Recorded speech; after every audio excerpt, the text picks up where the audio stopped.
Hey, somebody's got to call the coach. You have? Excellent.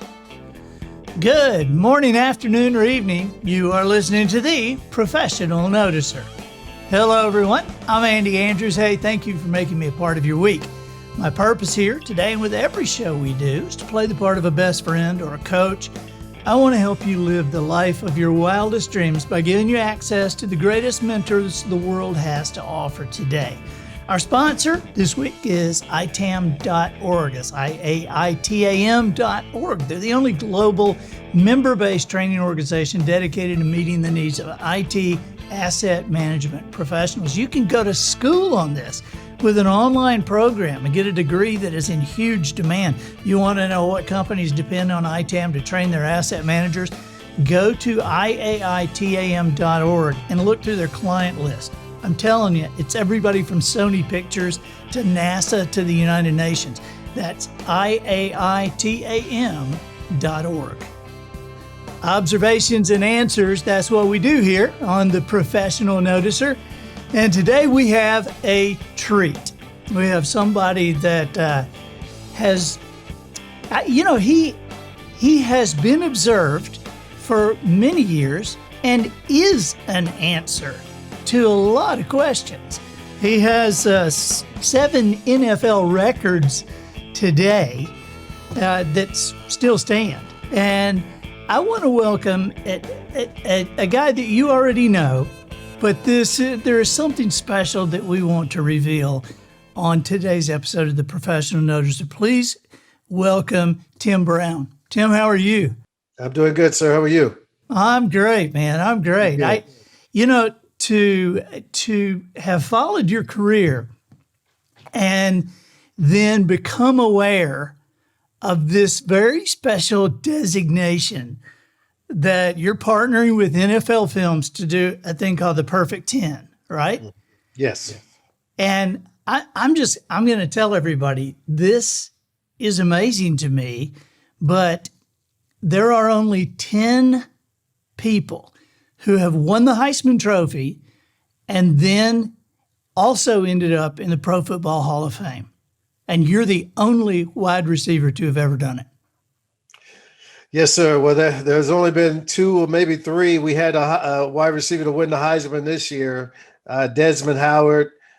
Johnny Rodgers now wants to be included in the wide receiver category. He was sort of a slash back in the day, winning the Heisman back in '70, I think it was, with Nebraska. But so there's only been 4 or 5 guys to win the Heisman as a receiver. So we hadn't had many choices or many chances to put a number in the Hall of Fame bracket from a Heisman Trophy standpoint. But I was shocked, when Lee told me about that.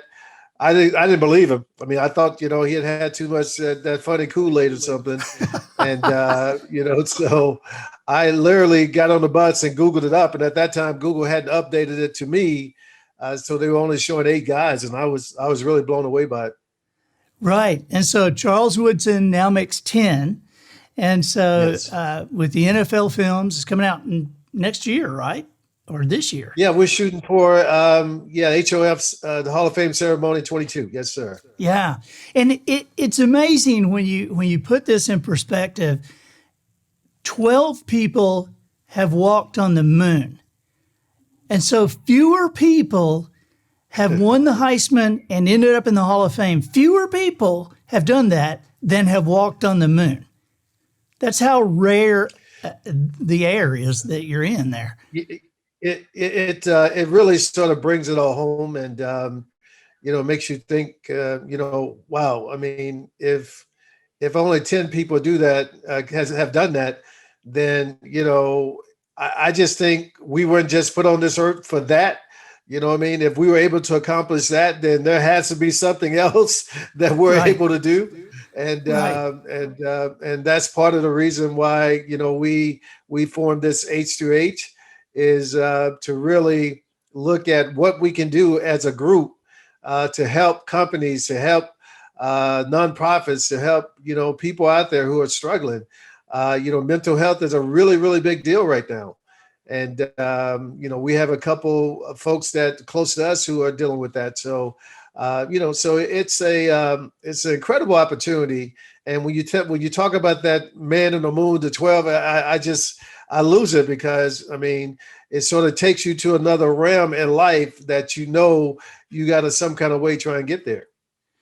Now, when I go back and look at how your life and your career has gone, the very first of it makes me laugh, because in the ninth grade, your mama wouldn't let you play football, and you had Well, to be well, in the band, right? she didn't want me to play football. So between me and my dad, we were able to get that thing, taken care of. But I was in the marching band. I was in the varsity marching band. So she thought, okay, well, he's in a marching band. That's what he's doing. And during those days, freshman football team, we practiced like the last hour of school.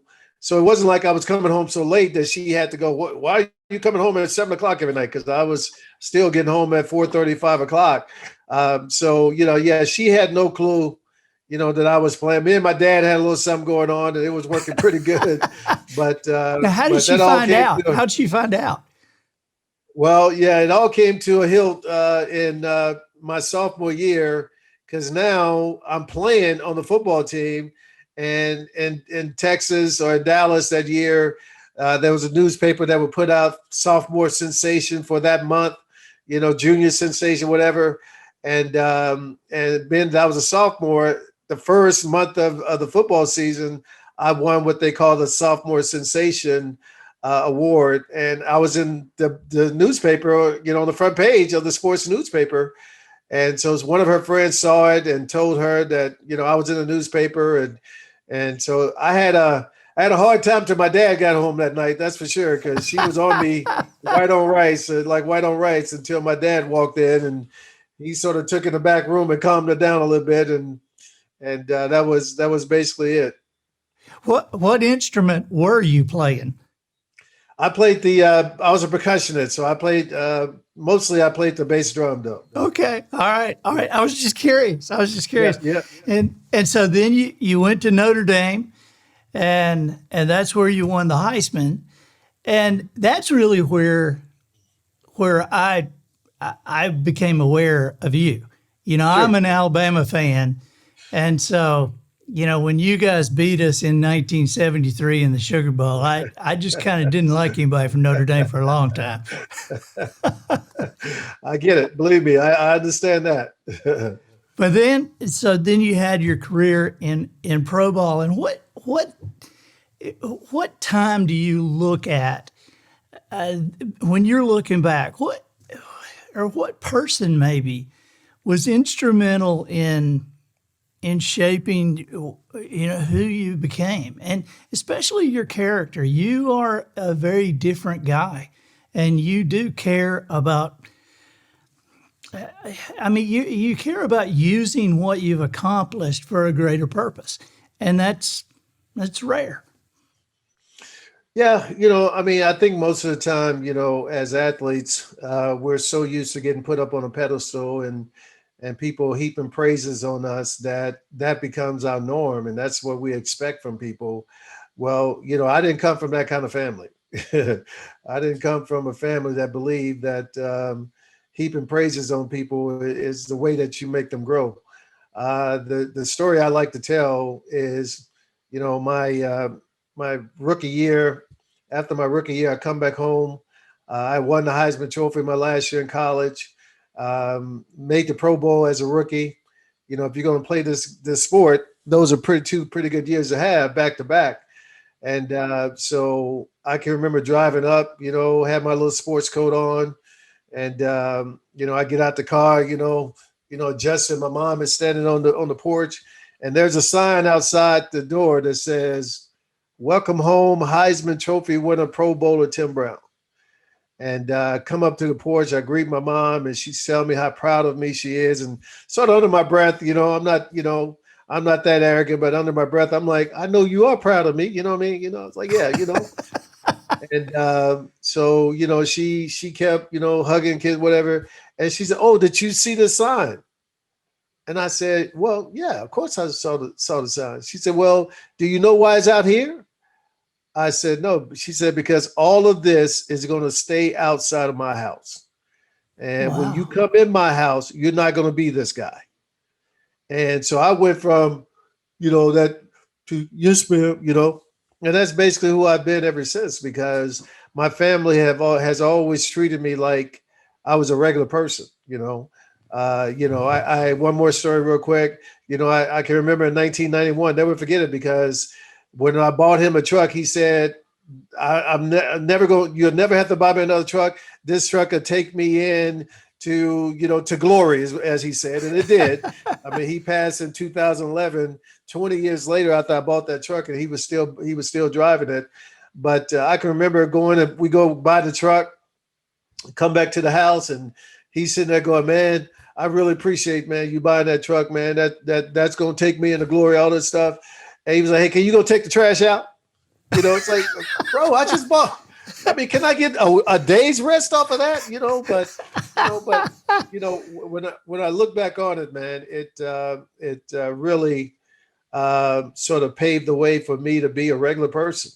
And so when I'm in certain situations, I'm not uncomfortable. I'm not like, oh, somebody needs to be talking about me and talking about my records and all that stuff. I mean, I'm very comfortable in being around people and just being Timmy. Yeah. What did your parents do, Tim? My mom was a homemaker. She did a lot of sewing for people and things of that nature, and Right. she was very very good at that. She made a lot of money doing it, but she never called it a job. Right? It was what she Right. loved to do. But my dad was a construction worker, man. He was the head foreman in the company that he worked with, and yeah, he worked that from time I knew he was my daddy until boy, he must have been almost 70 when he retired. Wow. That is awesome. Nancy Lopez was a guest on the show a couple of weeks ago, and Nancy has a story similar to yours. Her dad was an auto mechanic, Oh wow. and had to struggle, and Nancy Sure. wasn't playing full time golf as a kid. She got to choose two tournaments a summer. That's all they could Wow. afford, Wow. Wow. and Wow. and Wow. so she is an awesome person too. So where does the H2H Legends, where does this go? Well, I tell you right now, Andy, I think the sky's the limit for what we could possibly do. I mean, from the nonprofit part, I think um, there are going to be so many companies and so many nonprofits who are going to want to partner with us because we hope that we'll be able to partner with individuals and companies who are looking to participate in some of the things that are going on out there. When we first started about this idea, we were talking about natural disasters that was happening around the country, the floods, the hurricanes, and things of that nature. Obviously, now you have all the social justice programs that are popping up left and right.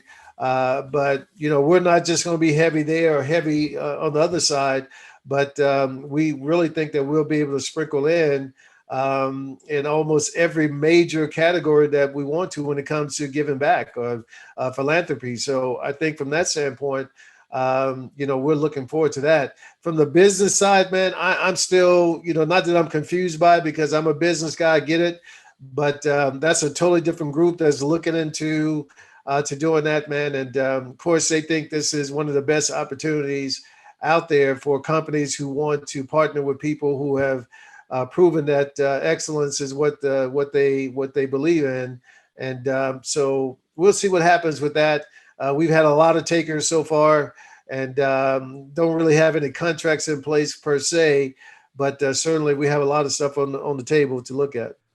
I thought a couple of things were interesting to me. One, talking to Lee Shaw, who's instrumental in getting all this together, that I thought it was obviously very interesting that you're the only wide receiver who's done it. But I was kind of startled that Roger Staubach was the Yeah. only quarterback. Yeah. I mean, I'm shocked. I mean, when you think about all the great quarterbacks in the history of the NFL, all the great college quarterbacks, it's really amazing. It's really, really amazing that we're sitting here in 2021, and there's only been one guy to win the Heisman and make it into the NFL Hall of Fame. I mean, that is really shocking. Now, there's a possibility there could be a second, and that would be Plunkett from who played with the Raiders and played with Right. the Patriots.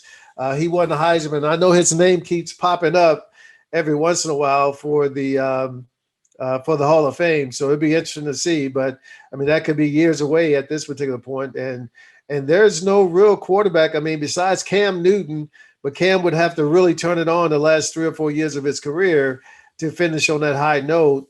And it doesn't look like he's really going to get that opportunity because they drafted a kid to replace him this year. So, Right. it's interesting, no doubt. And even with Woodson, I mean, when you look at Woodson being the only DB, he's the only defensive player to win the Heisman, the only one.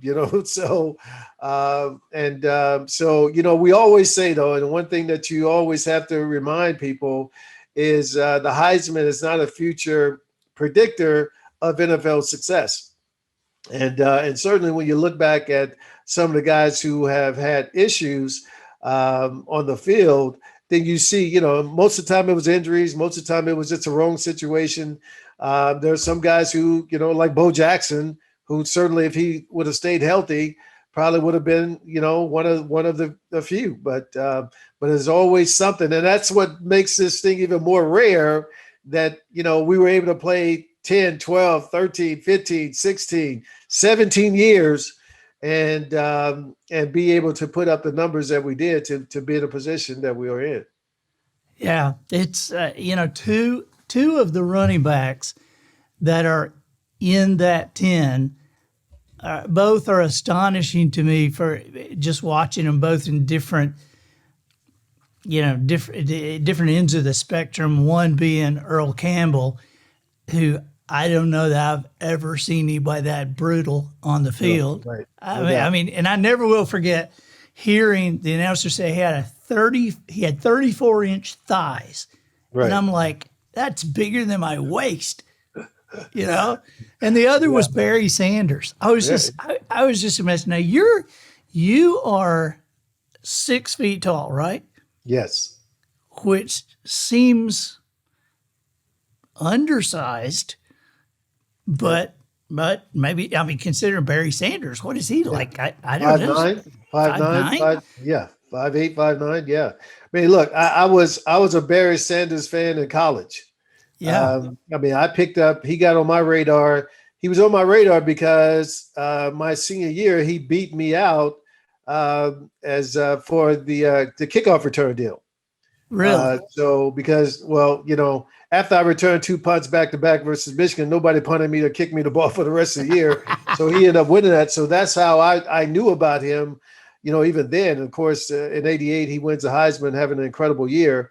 And he's one of those guys, man. If he would have played a couple more years, he would have broke every record there was, but just decided to step away from the game. But watching him play, and certainly, Earl was during my time. I was 10, 11 years old when Earl was playing, and I couldn't wait.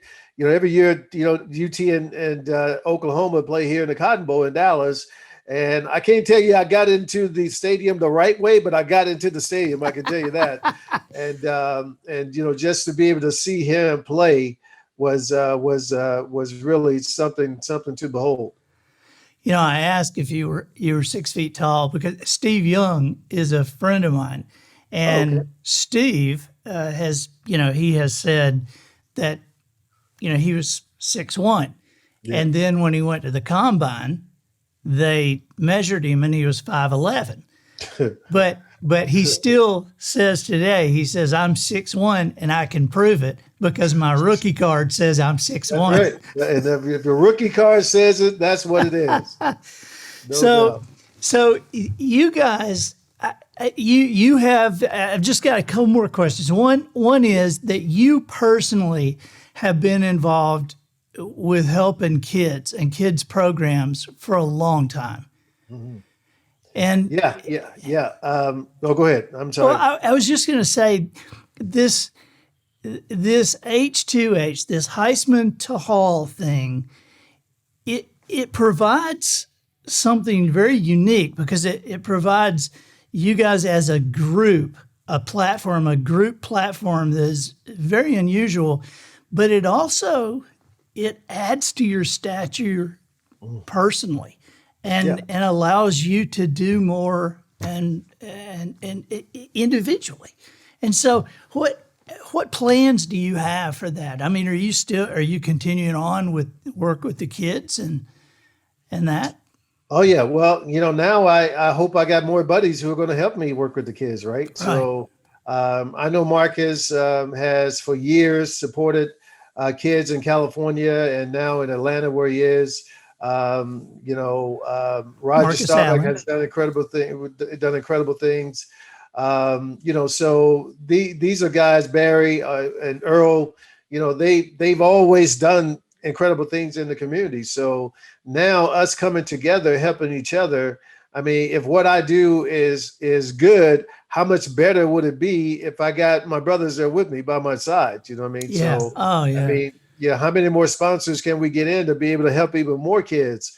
If they know that all these guys are going to be in some participation. And the very interesting thing about what we're trying to do, Andy, we think that because this thing says Heisman to the Hall, that we will be able to go and get some of those Heisman winners who had, unfortunate times in NFL and maybe, haven't had the limelight that we've had. But now you can go get these guys and say, man, come on, be a part of what we're doing. And let's go and help this organization. Let's go help this company. Let's go do some things, and because they do have that behind their name, Heisman Trophy winner is going to mean something to somebody and to some company and hopefully to some kid. More importantly. And so I think not, we have this group of 8, 9 guys, whatever, but, we're counting on, and we have spoken with some of these other Heisman winners who are going, wow, Tim, yes, we are involved. We will be involved. And so that sort of opens the door for us to be able to do more things than we could possibly do with just, the guys who are H2H guys. That is awesome. How can people get in touch with you? Well, we were talking about this yesterday, man. We trying to get that website up and running, no doubt about it. So, well, we can put it on the show notes, or we can add it afterwards whenever. I mean, I'll do whatever I can to help. Well, we certainly appreciate that. Let's add it because it should be ready the next couple of days, is what they're saying.